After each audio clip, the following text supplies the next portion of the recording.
सच बोलना तुम बोल रहे होते हो और सामने वाला हाँ हाँ बोल रहा होता है, पर तुम क्लियरली फील कर पाते हो कि वो आपकी बिल्कुल भी नहीं सुन रहा।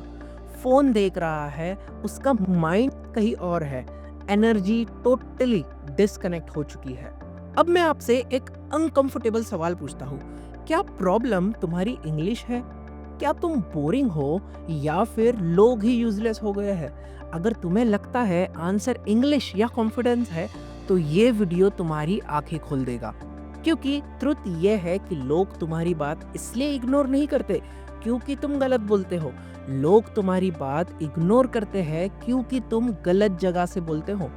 और जब ये समझ आ गया, तुम्हारी कम्युनिकेशन परमानेंटली चेंज हो जाएगी।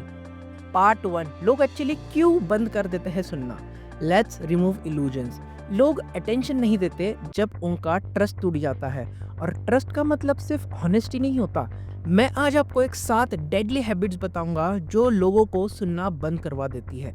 और ये 7 हैबिट है ऐसे: gossip, judging, constant negativity, complaining, excuses, exaggeration, lies.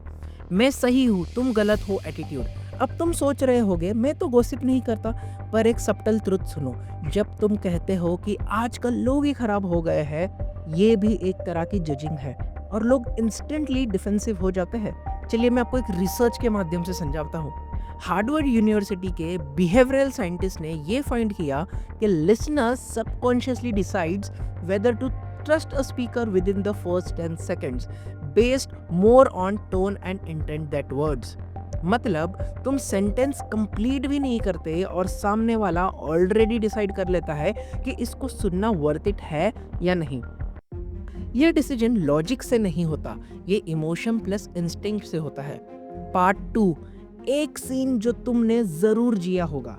एक कॉमन इंडियन सीन इमेजिन करो। फैमिली फंक्शन है, तुम कुछ एक्सप्लेन कर रहे हो, करियर, आइडिया और प्लान। कोई अंकल इंटरप्ट करता है, हाँ हाँ हमने सब देखा है लाइफ में। बस तुम्हारा पॉइंट खत्म। तुमने गलत बात नहीं बोली, तुमने वीक इंग्लिश नहीं बोली, तुमने बस डिफेंसिव एनर्जी से बोला, और डिफेंसिव एनर्जी को लोग सुनते ही नहीं है। पार्ट 3, लोग वर्ड्स नहीं इंटेंशन सुनते हैं। तुम जो बोल रहे हो, लोग उससे ज्यादा ये फील करते हैं कि तुम उनसे बात कर रहे हो या उनके ऊपर बात कर रहे हो।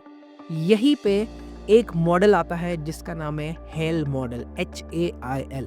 H का मतलब है हॉनेस्टी, सच बोलना और अपनी इमेज को मैनेज नहीं करना। A, ऑथेंटिसिटी, तुम बनने की कोशिश मत करो, तुम रहो। I, इंटीग्रिटी, जो बोलते हो वो जीते हो। L, लव, हाँ लव मतलब लिसनर का भला चाहना, और यही पे ज्यादा लोग फेल होते हैं।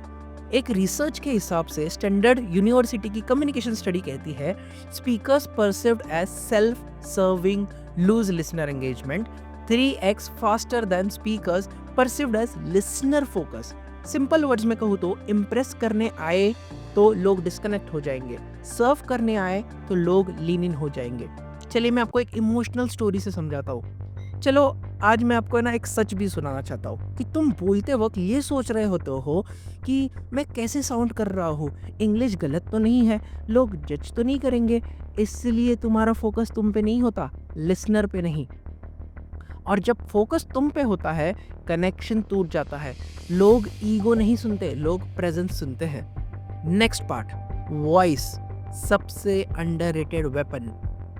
जूलियन ट्रेजर एक पावरफुल बात बोलते हैं कि your voice is your emotional signature. तुम्हारी आवाज ये रिवील करती है कि तुम नर्वस हो, तुम हॉनेस्ट हो, तुम ग्राउंडेड हो। Chest voice versus throat voice. Throat voice से आपको इनसिक्योरिटी होती है, बल्कि चेस्ट वॉइस से आपकी अथॉरिटी बिल्ड होती है।